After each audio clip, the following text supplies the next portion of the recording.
হেমাঙ্গ বিশ্বাস। John Henry টিকার আখরে লিখা নাম তার, টিকার আখরে লিখা নাম তার, ট্রেনেতে চলন্ত ইঞ্জিন, হাতুড়ির তালে তালে গান গাই ঘুরিয়ায় রং মনে কাম করে রাতি দিন। আপনার মোর আমার প্রিয় শিল্পী ডক্টর ভূপেন হাজৰিকা। মোক এইজন বগা মানুহ দিয়া যাৰ ৰক্ত বগা, মোক এইজন কলা মানুহ দিয়া যাৰ ৰক্ত কলা। ডক্টৰ ভূপেন হাজৰিকাদেৱৰ সেইবোৰ গীত যিবোৰ গীতে সমাজক আমাক সকলোকে উদ্বেলিত কৰি ৰাখিছে দশকৰ পিছত দশক জুৰি। নমস্কাৰ জনাইছোঁ ডেমক্ৰেচি লাইভ ষ্টুডিঅ'ৰ পৰা মৰম কুমাৰ। আৰু আজি এক বিশেষ কথা পাতিম। তাৰ পূৰ্বে পাতনিত আমি উল্লেখ কৰিছোঁ প্ৰিয় শিল্পী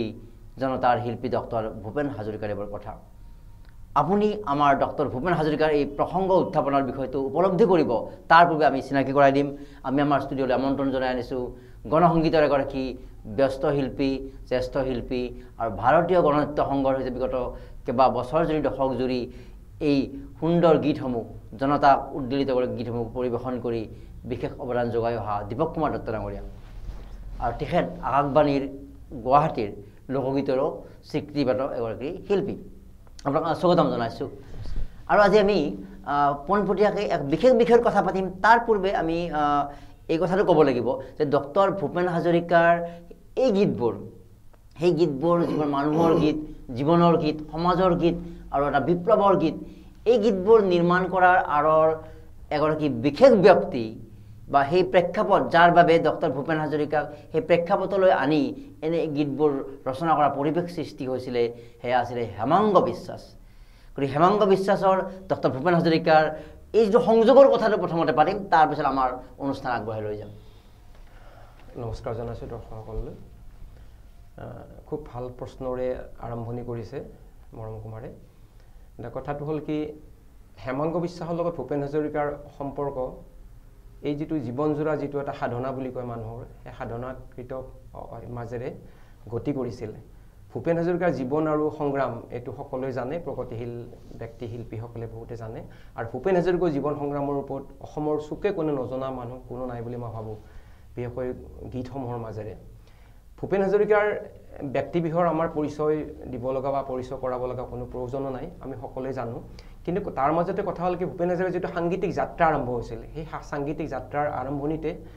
প্ৰথম যিটো স্বনামধন্য আমাৰ শিল্পী জ্যোতি বিষ্ণুক আমি স্মৰণ কৰিব লাগিব। আৰু পৰৱৰ্তী সময়ত ভূপেন হাজৰিকাৰ যি ৫০-৬০ দশকত যি তেখেতৰ ঊৰ্ধমুখী সংগীতৰ যাত্ৰা আৰম্ভ হৈছিলে, সেই সংগীতৰ যাত্ৰাৰ প্ৰধান সেনানী আছিল আচলতে হেমাঙ্গ বিশ্বাসে। কাৰণ ভূপেন হাজৰিকাৰ ৫০-৬০ দশকত এনেকুৱা এটা পৰিৱেশ পাইছিল তেওঁলোকৰ গানক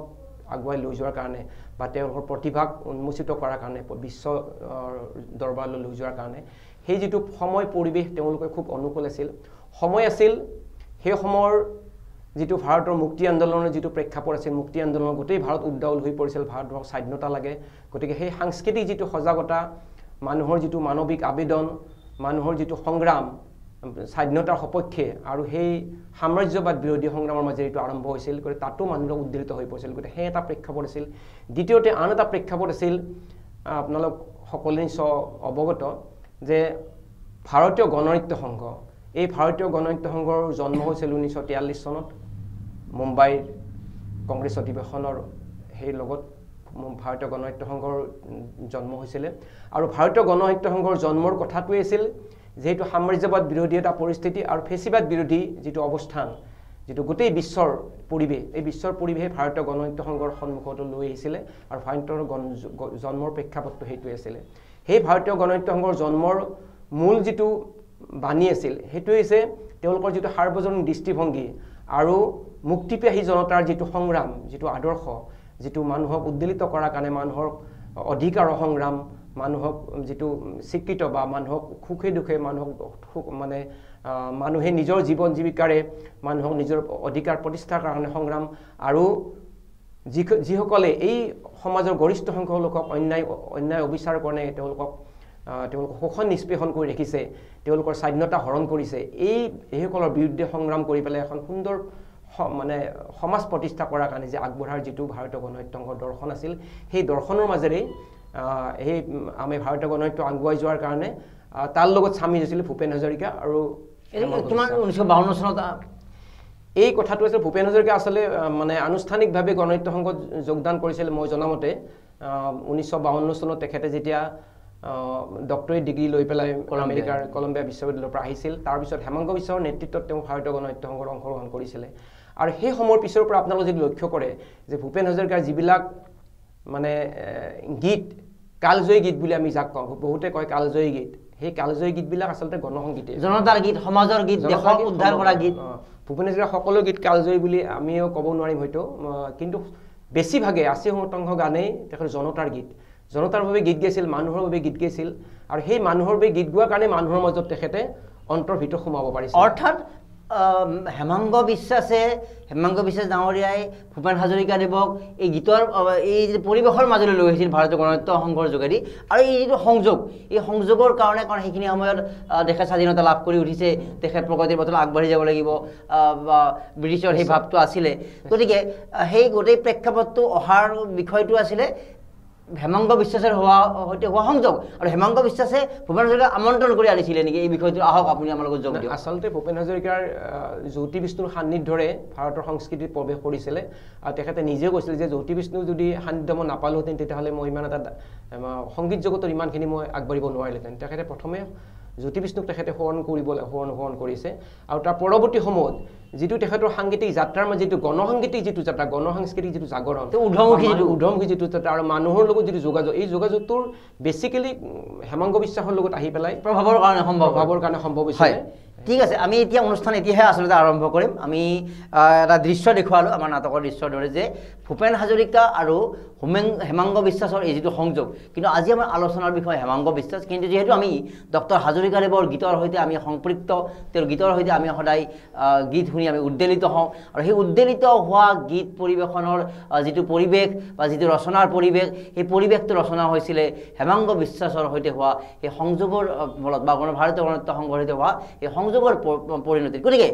সেইগৰাকী হেমাংগ বিশ্বাসক নিশ্চিতভাৱে আমি কৃতিত্ব দিব লাগিব স্মৰণ কৰিব লাগিব যিগৰাকী ব্যক্তিৰ সংস্পৰ্শত হাজৰিকাদেৱে এনেকুৱা গীতবোৰ লিখাৰ সুযোগ পাইছিলে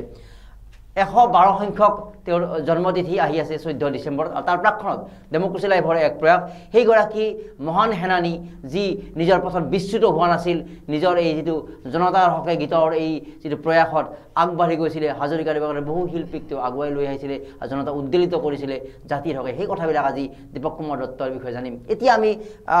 পৰৱৰ্তী প্ৰশ্নলৈ আহিম আৰু তাৰ পূৰ্বে যিহেতু হাজৰিকাদেৱৰ প্ৰসংগ উত্থাপিত হৈছে হাজৰিকাদেৱে কোনবোৰ গীত গাইছিলে তাৰ এটা গীতৰ আমি আভাস ল'ম কোনটো গীত আমি প্ৰথমতে ল'ম আমি ভূপেন হাজৰিকাৰ প্ৰসংগ যিহেতু আহিছে তেখেতে বহুতবিলাক গণসংগীত ইতিমধ্যে মই কৈছোঁৱেই বহুত গণসংগীত আছে তেখেতৰ গতিকে গণসংগীতৰ ভিতৰত তেখেতৰ এইটো আচলতে তেখেতৰ ৰচনা নহয় লোকমান ফকীৰৰ এইটো আছিল মোক এজন বগা মানুহ দিয়া মোক এজন কলা মানুহ দিয়া যাৰ ৰক্ত বগা যাৰ ৰক্ত কলা এনে এই গানটো মই এই গীতটো হেমাংগ বিশ্বাসৰ যিটো সংযোগৰ সময়তে এইটো এই গানটো সংযোগৰ সেইটো মানে অকল বেলেগ প্ৰেক্ষাপটত আহিছিল এই গানটো এই গানটো হেমাংগ বিশ্বাসৰ লগত মোৰ যিমান দূৰ মোৰ মানে নলেজ আছে সেই ক্ষেত্ৰত মই এটা খুব বেছি মোৰো সীমাৰ পৰিধি এটা থাকে নিশ্চয় গতিকে এই ক্ষেত্ৰত এই বস্তুৰ সংযোগ কিন্তু বেলেগ আছিলে মই জনাত আৰু গতিকে তথাপি তেখেতৰ এইবিলাকৰ যদিও বেলেগ আছিলে কাৰণ এবাৰ সংযোগ হোৱাৰ ফলত তেওঁ আন সময়তো সেই গীতবোৰ ৰচনা কৰিছে কাৰণ এবাৰ প্ৰভাৱটো আৰম্ভ হৈ যোৱাৰ পিছত যে হেমাংগ বিশ্বাসৰ লগত থাকি যে জনতাৰ হকে গীত লিখিব লাগে জনতাৰ হকে কৰিব লাগে সেই প্ৰভাৱটো এবাৰ আৰম্ভ হৈ যোৱাৰ পিছত মগজত সেই বিষয়টো থাকি যাব থকাৰ পিছত এনেকুৱা এটা কোনোবা এটা সময়ত বেলেগ এটা সংযোগতো এনেকুৱা গীত লিখিছিলে তেন্তে আহক আমি দীপক কুমাৰ দত্তৰ কণ্ঠৰ এই গীতেৰে আজি আমাৰ অনুষ্ঠানৰ যিটো প্ৰকৃত আৰম্ভণি কৰোঁ মোক এজন বগা মানুহ দিয়া যাৰ ৰক্ত কলা আৰু ভূপেন হাজৰিকাদেৱৰ এক অমৰ সৃষ্টি আহক এই গীতটো আমি উপভোগ কৰোঁ এজন বগা মানুহ দিয়া যাৰ ৰক্ত বগা মোক এজন কলা মানুহ দিয়া যাৰ ৰক্ত কলা মোক এজন বগা মানুহ দিয়া যাৰ ৰক্ত বগা মোক এজন কলা মানুহ দিয়া যাৰ ৰক্ত কলা যদি দিব পাৰা প্ৰতিদান যি বিচৰা হোক অমূল্য পাব পাৰা মোক এজন বগা মানুহ দিয়া যাৰ ৰক্ত বগা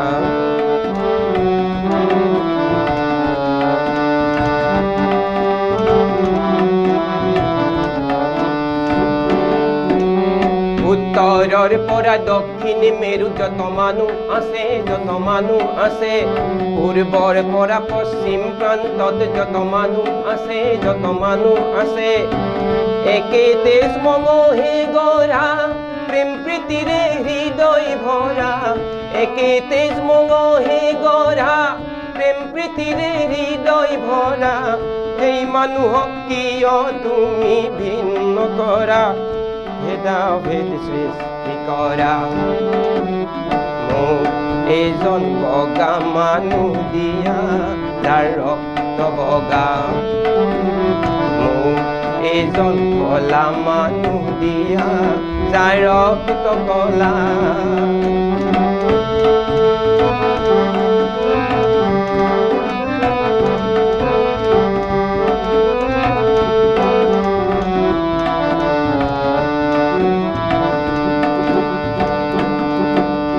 জন্মৰে পৰা তুমি মৃত্যুলৈ হিচাপ কৰা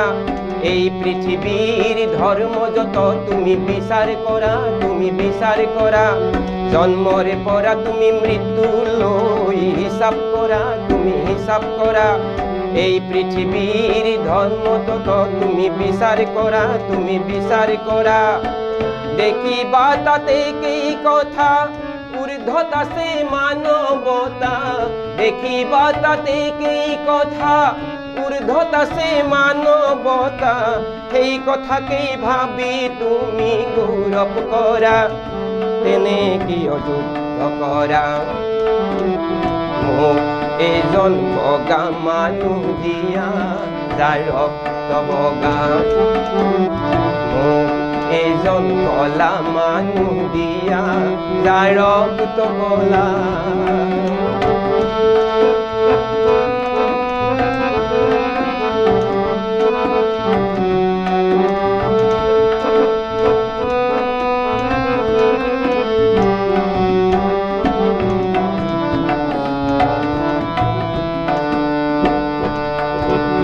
এই পৃথিৱী হয় নিকৃষ্ট স্ৰষ্টা বিনে একে সূৰ্যৰ জেউতিতে দৃষ্টি ভৰে এই পৃথিৱী হয় নিকৃষ্ট স্ৰষ্টা বিনে একে সূৰ্যৰ জেউতিতে দৃষ্টি ভৰে একে মেঘৰ বৃষ্টিতে বিশ্বপতিৰ সৃষ্টিতে একে মেঘৰ বৃষ্টিতে বিশ্বপতিৰ সৃষ্টিতে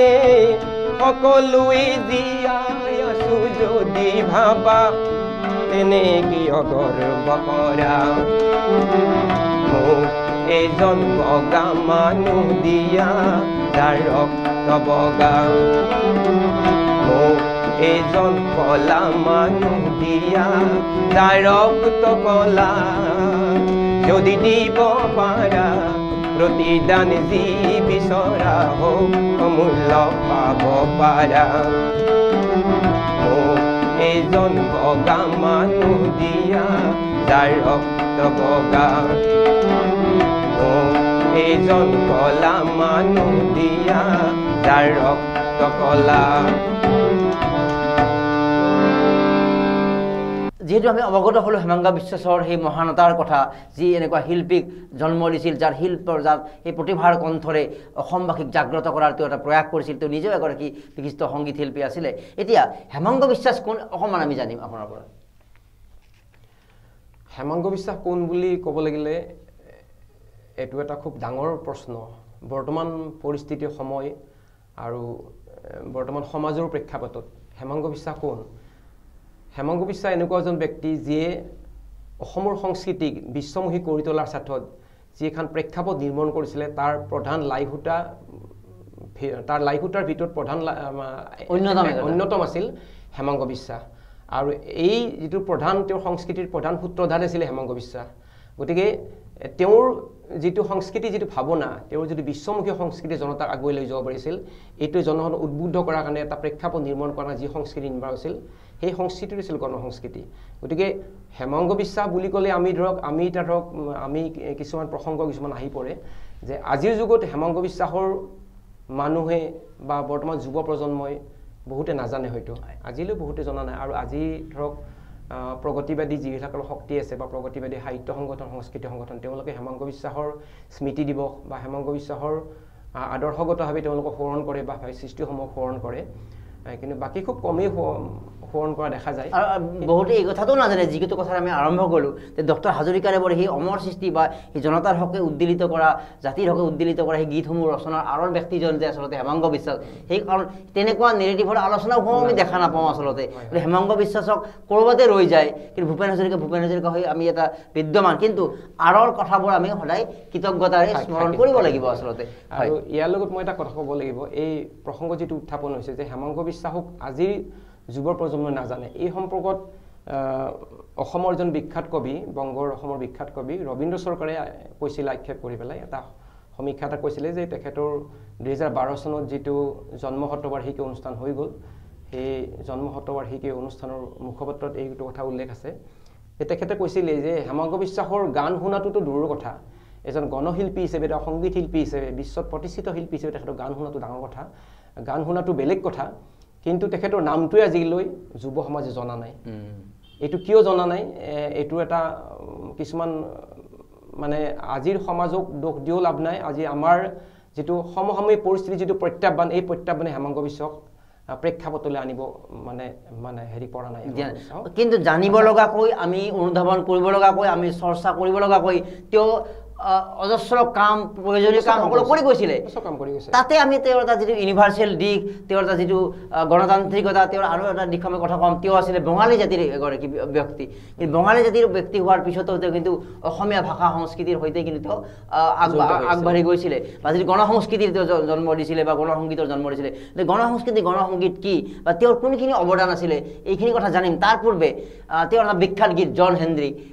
এই গীতটোৰ কথা অকণমান প্ৰথমে পৰিবেশন তাৰপিছত আমি জানিবলৈ প্ৰয়াস কৰিম জন হেনৰি গীতটো আপুনি কথা কৈছে এইটো কাৰণ পৃথিৱীৰ চুকে কোণে যিখিনি মানে প্ৰগতিবাদী শক্তি বা ভাৰতৰ ৰূপান্তৰমুখী সংস্কৃতিৰ লগত জড়িত সকলোৱে জানে বুলি ক'ম আৰু ইয়াৰ বাহিৰেও এনেকুৱা এটা গানটোৰ মাজেৰে সমাজক আৱৰি ৰাখিছে সেই গানটোৰ যিটো আবেদন মানৱিক আবেদন সেই মানৱিক আবেদনে আমাক সদায় আকৃষ্ট কৰে আৰু আমি সেই গানটোৰ প্ৰতি সদায় আকৃষ্ট বিভিন্ন অনুষ্ঠান গাইছোঁ সেই গানটো ফুলে শুদ্ধ গাইছোঁ আৰু কিন্তু কথা হ'ল কি সেই যিটো জন হেনৰি গানটো আছিল আচলতে আমেৰিকাৰ কৃষ্ণাংগ শ্বেতাংগৰ যিটো সংঘৰ্ষ বা কৃষ্ণাংগ শ্বেতাংগ যিটো তেওঁলোকৰ শ্বেতাংগসকলৰ যিটো কৃষ্ণাংগসকলৰ যিটো অত্যাচাৰ শোষণ নিষ্পেষণৰ এইটো এটা সাক্ষী স্বৰূপ এই গানটো সেই সময়ৰ সেই প্ৰেক্ষাপটত আমেৰিকাৰ আজিও য'ত চলি আছে আজি জাতপাত সেই বৰ্ণবিদ্বেষ যিটো চলি আছে আমেৰিকাৰ বৰ্ণবিদ্বেষী সমাজখনত আজিও আমি দেখিবলৈ পাওঁ বগা আৰু কলা নিগ্ৰ সমাজ আৰু বগা হাই আমেৰিকান মানে সমাজ এই সমাজৰ আজিও কলা সমাজৰ সমদৃষ্টিৰে নাচায় গতিকে এইটো সেই সময়ত আছিলে এই গানটোৰ কথাটো হৈছে কি এখন সাধাৰণ এজন শ্ৰমিক সেই সাধাৰণ এজন শ্ৰমিকৰ যিটো জীৱন গাথা যিটো দাৰিদ্ৰ পীড়িত যিটো জীৱন গাথা যেনেকৈ তেওঁ সংগ্ৰাম কৰি পেলাই এখন কয়লাখনিত কাম কৰিছিলে হাতুৰি কোব মাৰিছিলে তাৰ যিটো জীৱনৰ তেওঁলোকৰ সংগ্ৰামৰ মাজে এই গীতটো ৰচনা কৰিছিলে অখ্যাত ব্যক্তিয়ে ৰচনা কৰিছিলে গানটো আৰু এই গানটোকে সময়ত পৰিৱৰ্তিত হৈ আহি আছে যুগে যুগে আৰু এই গানটো মানে হেমাংগ বিশ্বাসে অসমীয়া আৰু বেংগলীলৈ অনুবাদ কৰি এই গানটো প্ৰথম তেখেতে পৰিৱেশন কৰিছিলে আৰু তাৰ পিছত কিন্তু অসম বেংগলী অসম বংগত এই গোটেই গানটো বহু মানে সমাদৃত হৈ পৰে আৰু বিভিন্নজনে সেইটো গণনাট্য সংঘৰ শিল্পীসকলে হওক বা গণনাট্য সংঘৰ লগত জড়িত বাহিৰৰ শিল্পীসকলে বিপ্লৱী শিল্পীসকলে এই কিন্তু জনসাধাৰণৰ মাজলৈ লৈ যোৱাৰ চেষ্টা কৰিছিল আমিও সেইটো ক্ষেত্ৰত এই গানটো গাবলৈ সদায় প্ৰয়াস কৰোঁ আৰু হেমাংগ বিশ্বাসৰ সেই গীতটোৰ জৰিয়তে বহু উদ্বেলিত হৈছিল আচলতে এতিয়া আমি পৰৱৰ্তী সময় আৰু বহু কথা থাকিব তাৰ পূৰ্বে সেই এটা অতি আকৰ্ষণীয় গীত জনতা উদ্বেলিত কৰা গীত আৰু সেই বিখ্যাত গীতটো আমি প্ৰথমতে দীপক কুমাৰ দত্ত ডাঙৰীয়াৰ কণ্ঠত উপভোগ কৰি ল'ব বিচাৰিছোঁ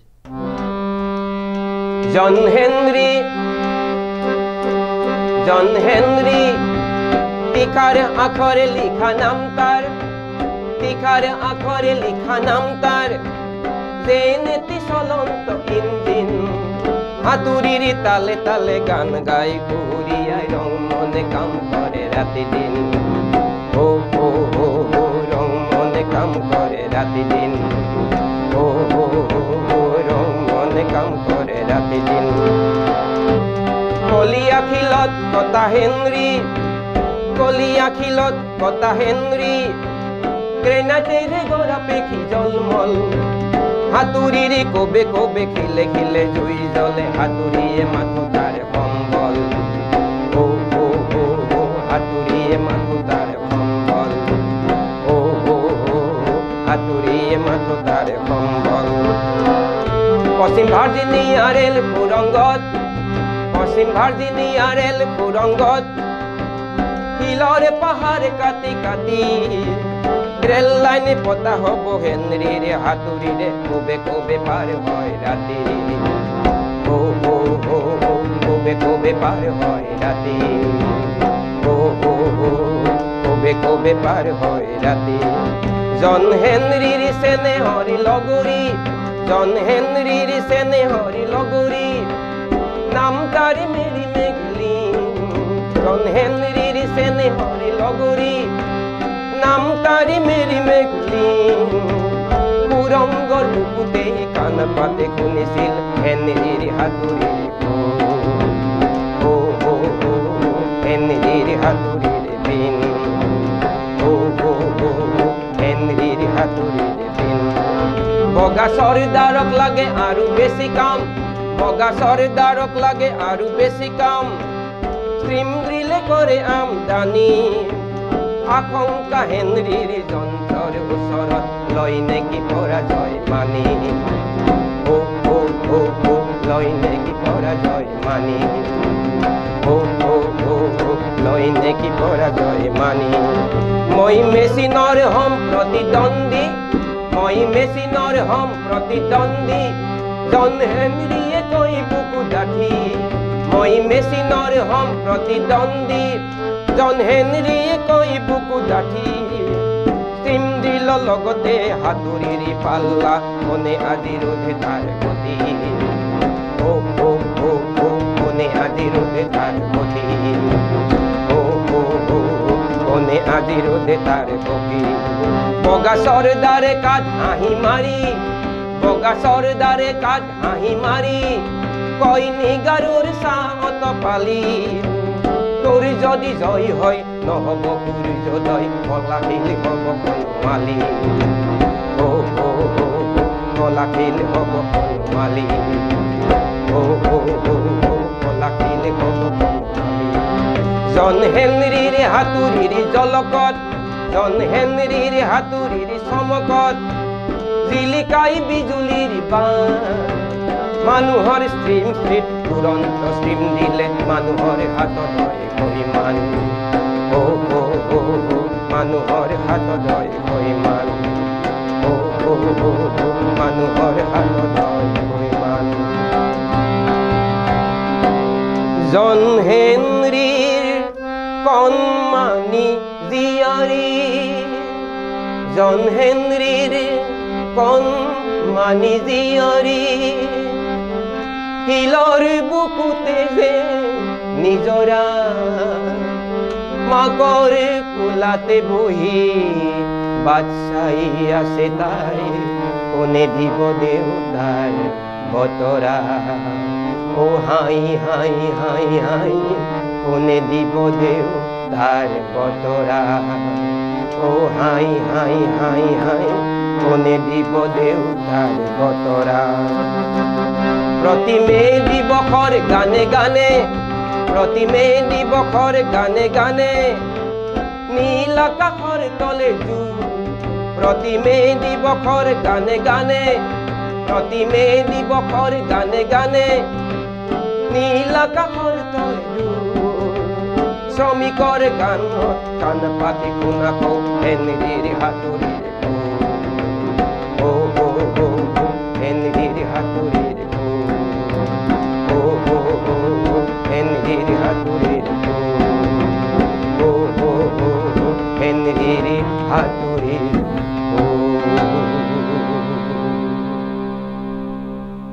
প্ৰেক্ষাপট বুজাই দিলে, গীতটো সুন্দৰকৈ পৰিৱেশন কৰিলে, ধন্যবাদ জ্ঞাপন কৰিছোঁ। আমি আৰু বহু কথাৰ মাজলৈ যাম। এতিয়া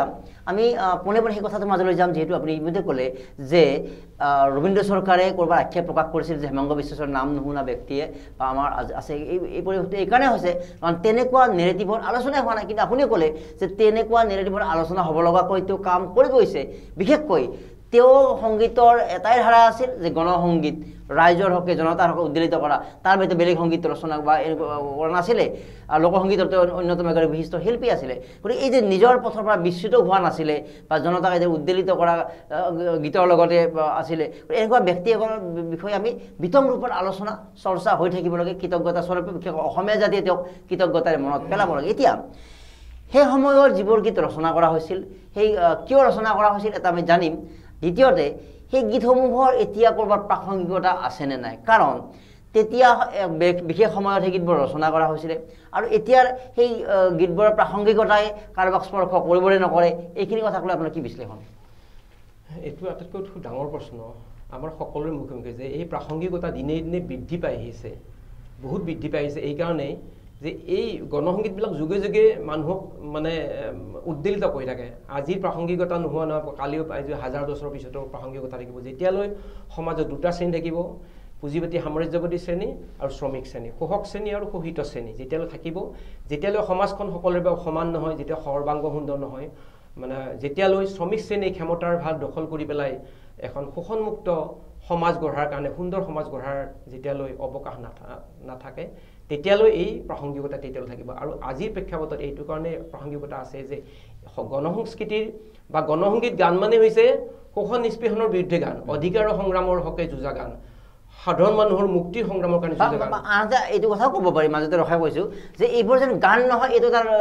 responsibility, it's a responsibility towards society. এইটো এটা চিম্বলিক এটা প্ৰেজেণ্টেশ্যন আচলতে, গতিকে গানতকৈ বহু ওপৰৰ এক বিষয়। বহু ওপৰত। আৰু কথাটো হ'ল কি, এই গীতবিলাকৰ মাজেৰে আচলতে গণসংগীত হৈছে গীতৰ মাজেৰে মানুহক তেওঁলোক সজাগতা সৃষ্টি কৰা, মানুহক অধিকাৰৰ হকে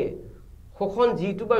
যিসকল ব্যক্তি, যিসকল শক্তি আমাক শোষণ নিষ্পেষণ কৰি আছে, আমাৰ সমাজ দুৰ্বিবহত কৰিছে, আমাৰ সংস্কৃতিৰ প্ৰতি আমাৰ প্ৰত্যাহ্বান আহিছে, আমাৰ জীৱনৰ প্ৰতি প্ৰত্যাহ্বান আহিছে, সেই জীৱনৰ প্ৰতি প্ৰত্যাহ্বান অহা ব্যক্তিসকল আমি চিনাক্ত কৰি পেলাই তাৰ বিৰুদ্ধে আগুৱাই যোৱা, যুঁজি আজিকালি বিদ্ৰোহ কৰি পেলাই আগুৱাই যোৱাৰ কাৰণে এই গণসংগীত হওক মই সদায় প্ৰেৰণা দি আহিছে। আৰু গণসংগীত সেইকাৰণে গণসংগীতৰ লগত এটা ৰাজনৈতিক সম্পৰ্ক এটা আছে, এইটো ধ্ৰুৱসত্য, এইটো কৰিব লাগিব আছে। সেইকাৰণে জনাৰ পূৰ্বে আৰু এই কথাখিনি আৰু অলপ সৰলীকৰণ মই কৰিব বিচাৰিছোঁ। সেই গীতসমূহৰ এতিয়াও প্ৰয়োজন, আগন্তুক সময়তো প্ৰয়োজন এইকাৰণে থাকিব নেকি, যিহেতু শোষণ নিষ্পেষণৰ এইটো এটা কণ্টিনিউৱাছ প্ৰচেছ হিচাপে আমি দেখা পাই আছোঁ সমাজত, কি শাসক পক্ষ হওক, কি ধনিক শ্ৰেণী হওক, দুখী শ্ৰেণী হওক, এই গীতসমূহ শুনাৰ লগে লগে আমাৰ মন উদ্বেলিত হয়। আৰু এতিয়াৰ যিখিনি শাসক, এতিয়াৰ যিখিনি শোষক, তেওঁলোকৰ বিৰুদ্ধে বা তেওঁলোকৰ সেই কাম কাজৰ সন্দৰ্ভত আমাৰ জনসাধাৰণৰ মাজত সজাগতা সৃষ্টিৰ যিটো এটা এইটো বাতাবৰণ পৰিৱেশ সৃষ্টি হয়, মানে উদ্বেলিত পৰিৱেশ সৃষ্টি হয়, যাতে তেওঁলোকৰ বিৰুদ্ধে বা তেওঁলোকৰ শোষণৰ বিৰুদ্ধে মানুহ একগোট হোৱাৰ সুযোগ সৃষ্টি হয়, যে এই গীতসমূহ শুনিলে তেনেকুৱা পৰিৱেশ সৃষ্টি হৈ থাকে। সেইকাৰণে এই গানে কওক বা গানৰ ওপৰত আন এক অতি উচ্চ পৰ্যায়ৰ এক বিষয় বুলি কওক বা এই গানসমূহৰ ৰূপত গানৰ ওপৰত সামাজিক দায়বদ্ধতাৰ এক প্ৰতীক বুলি কওক, এই হেমংগ বিশ্বেশ্বৰ বা সেই ভাৰতীয় গণনাট্য সংঘৰ আলমত সৃষ্টি হোৱা সেই গীতবিলাকৰ সদায় সেই প্ৰাসংগিকতা সেইকাৰণে থাকে, সদায় থাকি যাব। আৰু এটা কথা, এই গানবিলাকৰ আজি বুলি নহয়, মই অলৰেডি কৈছোঁৱে যে আপুনি যিটো কথা উত্থাপন কৰিলে যে এই গান এইকাৰণে লাগিব যে এখন সমাজ আমি মানে আমাৰ যিটোখন সমাজ বিচাৰিছোঁ, আমি যিটো জীৱন মুক্তি সমাজখন বিচাৰিছোঁ, সকলোৱে সমান সমাজখন বিচাৰিছোঁ, এই সমাজখনৰ কাৰণে আমাৰ যিটো শক্তি আমাক শোষণ কৰি আছে, সেইটো পুঁজিবাদীয়ে কওক, সাম্ৰাজ্যবাদীয়ে কওক, সামন্তবাদী শক্তিসমূহ বা দেশীয় আমাৰ সোঁপন্থী শক্তি হওক, তেওঁলোকে কেতিয়াও নিবিচাৰে, জনতাক কেতিয়াও অধিকাৰ দিব নিবিচাৰে, জনতাক কেতিয়াও তেওঁলোকে বিচৰা বস্তু দিব নিবিচাৰে। আজি আমি দেখা পাইছোঁ যে মূল্যবৃদ্ধিৰ সমস্যাকে আদি কৰি এইবিলাক ক'লে মানুহে ৰাজনৈতিক সমালোচনা বুলি কয়, আমাৰ জীৱন জীৱিকাৰ লগতে সমস্যাৰ কথা এইবিলাক আজি ৰাতিপুৱাৰ পৰা গধূলিলৈকে ৰাজনীতিৰ কথা আহি পৰে। সেইবিলাক কথা বাদ দিও যদি আমি আলোচনা কৰোঁ, গণসংগীতৰ কথা আলোচনা, এই গণসংগীতৰ কথা আহি পৰিলেও এইবিলাক কথা আহি পৰে। গতিকে গণসংগীত মানে শোষক শ্ৰেণীৰ বিৰুদ্ধে এটা জাগ্ৰত হোৱাৰ গান, গণসংগীত মানে মানুহ সচেতন হৈ থকাৰ এক সুযোগ আৰু এখন যিটো ৰূপান্তৰমুখী সংস্কৃতি, গণসংগীত হৈছে এটা সংস্কৃতি, গতিকে এই ৰূপান্তৰমুখী সংস্কৃতিৰ মাজেৰে সমাজ ব্যৱস্থাৰ পৰিৱৰ্তনৰ কাৰণে এইবিলাক গান মানুহক চেতনা জগোৱাৰ গান। এইখিনিতে এটা মোৰ মনত প্ৰশ্ন উত্থাপিত হয় প্ৰশ্নটো এনেকুৱা যে গণসংগীত গণসংস্কৃতি এটা গানৰ মাধ্যম গান মানে এণ্টাৰটেইনমেণ্ট বিষয় এটা আপুনি কৈছে যে ৰাজনৈতিকভাৱে এইটো প্ৰেৰিত বা ৰাজনৈতিক প্ৰেৰণেৰে এই গীতবিলাক কৰা হয় এতিয়া হেমাংগ বিশ্বাসৰ যিবোৰৰ এই গান বা এই যিটো আদৰ্শ এই কথাবিলাকত বা গণসংগীতৰ এই কথাবিলাকৰ আঁৰত অৰ্থনৈতিক স্বাধীনতাৰ বিষয়টো বা অৰ্থনৈতিক বিষয়টো ক'ৰবাত আছিল নে নাই কাৰণ আপুনি 40% মানুহ যদি শোষিত হৈ আছে তেওঁলোকৰ মানে কি তেওঁক আৰ্থিকভাৱে অকল পিছ পৰি আছে তো তেওঁৰ এই গীতসমূহৰ জৰিয়তে মানুহ চৰকাৰৰ প্ৰতিবাদী হ'ব কিন্তু তেওঁলোকক ক'ৰবাত আৰ্থিকভাৱে নিজাববীয়াকৈ আমি আগবাঢ়ি যোৱাৰ ৰাস্তা নিৰ্মাণৰ প্ৰক্ৰিয়া সেনেকুৱা ইতিবাচক দিশ তেওঁ দেখুৱাইছিল নে নাই আচলতে এইটো আচলতে আপুনি চৰকাৰৰ প্ৰতিবাদ কৰিলেই মুক্তি হ'ব গণসংগীতৰ অৰ্থটোৱে মই এইটো ক'লোৱেই কথা গণসংগীত কৰা হৈছে গণসংগীতৰ অৰ্থটো হৈছে ৰাজনৈতিক ভাৱে আগুৱাই যোৱাৰ এটা বিপ্লৱ এখন প্ৰেক্ষাপট নিৰ্মাণ কৰা আৰু সেই প্ৰেক্ষাপটটো হৈছে অৰ্থনৈতিক শোষণ মুক্তিৰ আবেদন অৰ্থনৈতিক শোষণ মুক্তিৰ যিটো আমাৰ যিটো প্ৰচেষ্টা যেটো সামন্তবাদী শোষণ ৰাজনৈতিক শোষণ এইবিলাক বহুত কেইটা কথা জড়িত আছে ইয়াৰ বিৰুদ্ধে যেটো আমি যাম গতিকে অৰ্থনৈতিক স্বাধীনতাৰ কাৰণে এই গানে সদায় আমাক প্ৰেৰণা যোগায় শোষণ মুক্তিৰ কাৰণে আমাক প্ৰেৰণা যোগায় গতিকে যিকোনো সমস্যাৰ ক্ষেত্ৰত অকল অৰ্থনৈতিক ৰাজনৈতিক বুলি নহয় যিকোনো সামাজিক সমস্যাৰ ক্ষেত্ৰত এটা সমাজত বহুত জাত পাত এইবিলাক উচ্চ অহমিকাৰপূৰ্ণ আমাৰ সমাজখন চলি আছে এইবিলাকৰ বিৰুদ্ধে সচেতন কৰাৰ কাৰণে এই পৰা মুক্ত হোৱাৰ কাৰণে এইবিলাক গানে আমাৰ আবেদন জনায় গতিকে এই অৰ্থনৈতিকটো আমাৰ মেইন কথা এইটো আৰ্থিকভাৱে সমাজ যদি ঠিক নাথাকে তেতিয়াহ'লে আমাৰ সমাজখনে দুৰ্বল হৈ পৰে কিন্তু এইটোৰ কাৰণে যুঁজি আছো আমি বুজি পাইছো এই চৰকাৰৰ প্ৰতিবাদ কৰিলেহে বা চৰকাৰে দিলেহে তেওঁলোকৰ অৰ্থনৈতিক স্বাধীনতা লাভ কৰিব নেকি চৰকাৰৰ ব্যৱস্থা নোহোৱাকৈ এই মানুহখিনিয়ে নিজাববীয়াকৈ কৰা এইটো সম্ভৱে নহয় এই গণসংগীতৰ কথা বাদ দিও যদি আমি কৰোঁ আমি যিকোনো সমস্যা সমাধান কৰিব লাগিলে এটা ৰাজনৈতিকভাৱে তাৰ অংক এটা থাকিব সিস্টেমটো গোটেই তেওঁলোকৰ হাতত থাকে সিস্টেমটো তেওঁলোকৰ হাতত থাকে তেওঁলোকৰ হাতত তেওঁলোকে যে কিবা এটা পৰিৱৰ্তন কৰিব লাগে ৰাজনৈতিকভাৱে পৰিৱৰ্তন কৰিব লাগিব গতিকে ৰাজনৈতিক কথাটো আহি পৰিব আমি যিকোনো এটা সমস্যা ব্যক্তি সমস্যা হওক সামাজিক সমস্যা হওক অনুষ্ঠানৰ সমস্যা হওক আমি সমস্যা সমাধান কৰিবলৈ চৰকাৰৰ হাত পাতিব লাগে এতিয়া চৰকাৰে দিলে দিব নিদিলে নাই গতিকে এইবিলাকৰ ক্ষেত্ৰত মানে চৰকাৰৰ গুৰুত্বটো এই কাৰণেই বেছি যে আমি যিকোনো অধিকাৰ আজুৰি আনিব লাগিলে আমি অকলে এইবিলাক গৈ পেলাই আমি বিদ্ৰোহ কৰিবলৈ আজুৰি আনিব নোৱাৰোঁ তাত চৰকাৰ যিটো সন্মতি নহয় আৰু সেই চৰকাৰখন এনেকুৱা চৰকাৰ হ'ব লাগিব আমাৰ মতে আমি যিখন চৰকাৰ বিচাৰিছোঁ সেইখন চৰকাৰ এইখন চৰকাৰ নহয় বৰ্তমান সমাজ ব্যৱস্থাত যি চৰকাৰ চলিছে সেই চৰকাৰে কেতিয়াও অধিকাৰ দিব নোৱাৰে মই আমি ক'লোঁ গতিকে এই চৰকাৰ হ'ব লাগিব এই গণসংস্কৃতিৰ মাধ্যমেৰে আমি কৈছোঁ যিখন শোষণ মুক্তিৰ কাৰণে যুঁজি থকাৰ কাৰণে সাম্যবাদী চৰকাৰ বা শ্ৰমিক জনতাৰ চৰকাৰ বা আমাৰ মধ্যবিত্ত শ্ৰেণীকে আদি কৰি যিটো দুটা শ্ৰেণী চৰকাৰ বুলি ক'লোঁ আমাৰ আটাইতকৈ নিম্ন শ্ৰেণী বা সমাজৰ পীড়িত শ্ৰেণী এইখন চৰকাৰ হ'ব লাগিব তেতিয়াহে তেওঁলোকে এই অৰ্থনৈতিক স্বাধীনতা ৰাজনৈতিক স্বাধীনতা সামাজিক স্বাধীনতা এইখিনি পোৱাৰ কাৰণে বৰ্তমানৰ প্ৰেক্ষাপটত এনেকুৱা এটা প্ৰশ্নটো নিশ্চয় উত্থাপিত হ'ব পাৰে যে বিনামূলীয়া চাউল খাই অৰুণোদয় আঁচনি লৈ নডকা হৈ মানে তেওঁলোকৰ যিটো হিতাধিকাৰী আঁচনিৰে ভিটামিন খাই নডকা হৈ আমি ৰাজপথত চৰকাৰৰ বিৰুদ্ধে শ্লোগান দি থাকিম আমি এতিয়া কাম বন একো নকৰোঁ এনেকুৱা পৰিৱেশ সৃষ্টি হৈছে যে চাউলটো যদি ফ্ৰীতে পাব অমুক ফ্ৰীতে পাব কাম নকৰা মানুহৰ সংখ্যা যথেষ্ট বাঢ়ি গৈছে ৰাজনৈতিক শোষণ এটা আৰু এইটো আপুনি যিটো কথা ক'লে ফ্ৰীতে দিছা মানে মানুহক জীৱন জীৱিকাৰ সমস্যাৰ পৰা আঁতৰাই ৰখাৰ এটা প্ৰচেষ্টা চৰকাৰৰ এইটো চৰকাৰীভাৱে আগেও আছিল আজিও হৈছে আজি বেছিকৈ আহিছে আজি প্ৰত্যাহ্বান বেছি হৈছে মানুহে আজিকালি যাতে কোনো জীৱনৰ কাৰণে মানুহক বিদ্ৰোহ কৰিব নোৱাৰে বিপ্লৱ কৰিব নোৱাৰে নিজৰ অধিকাৰ সাব্যস্ত কৰাৰ কাৰণে আগুৱাই আহি পেলাই সংগ্ৰাম কৰিব নোৱাৰে এই প্ৰেক্ষাপটটো এই চৰকাৰখনে বা যিকোনো চৰকাৰে আজি আগুৱাই আহিব গতিকে সেইকাৰণে কৈছোঁ আগতে কেৱল শোষণ আছিল এতিয়া মানুহক বিকলাংগ কৰিব বিচৰা হৈছে বিকলাংগ কৰিব লাগিছে মানুহক এতিয়া নাঙঠ কৰি দিব বিচাৰিছে গতিকে ইয়াৰ বিৰুদ্ধে সদায় প্ৰতিবাদ কৰিব লাগিব মানুহতো জাগ্ৰত হ'ব লাগিব এতিয়া যে আমি ইমান চন পৰা মাটি বা মোৰ মানুহৰ খেতি কৰিবলৈ অনীহা কৰবাত দেখা গৈছে সেইবোৰ কথাওতো লাগিব মানুহৰ চেতনা ধৰক জাগ্ৰত হৈছে নোহোৱা নহয় এই চেতনা জাগ্ৰত আমিও কৰিব লাগিব গণসংস্কৃতিৰ মাজত চেতনা জাগ্ৰত কৰিব লাগিব আমাৰ কিছুমান তাত মানে সীমাবদ্ধতাও আছে নথকা নহয় ইয়াৰ এটা ফ'ৰ্চ এটা লাগিব যিটো কথা ক'লোঁ গতিকে ইয়াৰ আগুৱাই যোৱাৰ কাৰণে এটা দীৰ্ঘম্যাদী মানে এটা প্ৰচেষ্টা লাগিব কিন্তু মূল বিষয় ৰাজনৈতিকভাৱে সমাধান হোৱাৰ বাটৰ ক্ষেত্ৰত বা ৰাইজক যিহেতু বৃহৎ হাৰত ৰাজনৈতিকভাৱে কথাবিলাক সম্ভৱ হয় ৰাজনৈতিকভাৱে শোষিত হয় ৰাজনৈতিকভাৱে এটা চাম অৱহেলিত হয় সেইবাবে এই গণসংগীতেৰে উদ্বেলিত কৰাৰ প্ৰক্ৰিয়া থাকিব আমি আকৌ কথাৰ মাজলৈ যাম এটা প্ৰশ্ন আছে তাৰ বাবে আমি আকৌ এটা গণসংগীতৰ মাজলৈ যাম কোনটো গীত ল'ম এইবাৰ হেমাংগ বিশ্বাসে বহু গীত ৰচনা কৰি গৈছিলে তাৰ ভিতৰত অনুবাদ গীতৰ ক্ষেত্ৰত বহুত আছিলে এতিয়া ক'বলৈ গ'লে এখন ডাঙৰ এখন মহাসাগৰ আৰু গণসংগীত হওক গণসংস্কৃতি এখন বিৰাট মহাসাগৰ তাত সাঁতুৰিবলৈ আমাৰ সাধ্য নাই তথাপি আমি যিখিনি অধ্যয়ন কৰিছোঁ তাৰ ভিতৰত জানিছোঁ যে বিশ্বৰ এজন ডাঙৰ সংগীতজ্ঞ বা লোকসংস্কৃতিৰ সাধক আছিল লোকসংস্কৃতিৰ মানে আগুৱাই নিয়াৰ কাৰণে একজন আছিল সেইজন আছিল আমেৰিকাৰ বিশ্ববিখ্যাত লোকসংগীত শিল্পী পিট চিগাৰ সেই পিট চিগাৰে এটা গান সমাজলৈ উদ্বাহিত কৰি লৈ আহিছিলে আমেৰিকাৰ প্ৰেক্ষাপটত আমেৰিকাৰ সামাজিক প্ৰেক্ষাপটত সেইটো আছিল উই শ্যাল ওভাৰকাম উই শ্যাল ওভাৰকাম সামডে আজি অসমতো বোধহয় নুশুনা মানুহ নাই নিশ্চয় শুনিছে কিন্তু উই শ্যাল ওভাৰকামৰ অৰ্থ বা তাৰ পটভূমি কি তাৰ ইতিহাস কি বহুতে এইবিলাক গণসংগীতৰ এইবিলাক বিচাৰ বিশ্লেষণ নকৰে গানটো গাব লাগে গায় এনেকুৱা কিন্তু বিশেষ কৰি মই জানো যে উই শ্যাল ওভাৰকাম যিখিনি মানুহে গায় বা যিখিনি মানুহৰ গানৰ গোৱাৰ প্ৰতি হেৰি আছে তেওঁলোকে নিশ্চয় এটা গণতান্ত্ৰিক ভাৱৰ বা এটা প্ৰতিবাদী সত্তাৰে উদ্ভূত হোৱা গান গানটোৰ মূল প্ৰেক্ষাপটটো আছিল সেইটোৱে যে সেই সময়ৰ যে কৃষ্ণাংগ শ্বেতাংগৰ মই এইটো আলোচনা কৰিলোৱেই সেই মানুহক যিটো উদ্দীলিত কৰাৰ কাৰণে এই গানটোৱে সদায় যুগে যুগে মানুহক মানে সেই ব্যৱস্থাটোৰ বিৰুদ্ধে যুঁজি আহিছে আৰু সাম্যবাদী চেতনাৰে উদ্বুদ্ধ কৰাৰ কাৰণে এই গানটোৱে সদায় মানুহক মানে উদ্বুদ্ধ কৰি আহিছে তেন্তে আহক উই শ্যাল ওভাৰকাম এটা অতি সুন্দৰ গীত জনতা উদ্দীলিত কৰা গীত আৰু জাগ্ৰত কৰা গীত মানুহক একগোট কৰা গীত সেই শাসন বিৰুদ্ধে আহক দীপক কুমাৰ দত্ত ডাঙৰীয়াৰ কণ্ঠত এই এটি আকৰ্ষণীয় গীতটো আমি আকৌ এবাৰ উপভোগ কৰোঁ We shall overcome, we shall overcome, we shall overcome someday. Oh, deep in my heart, I do believe that we shall overcome someday. We are not alone, we are not alone. We are not alone today. Oh, deep in my heart, I do believe that we shall overcome someday. We are living peace, we shall live in peace, we shall live in peace someday.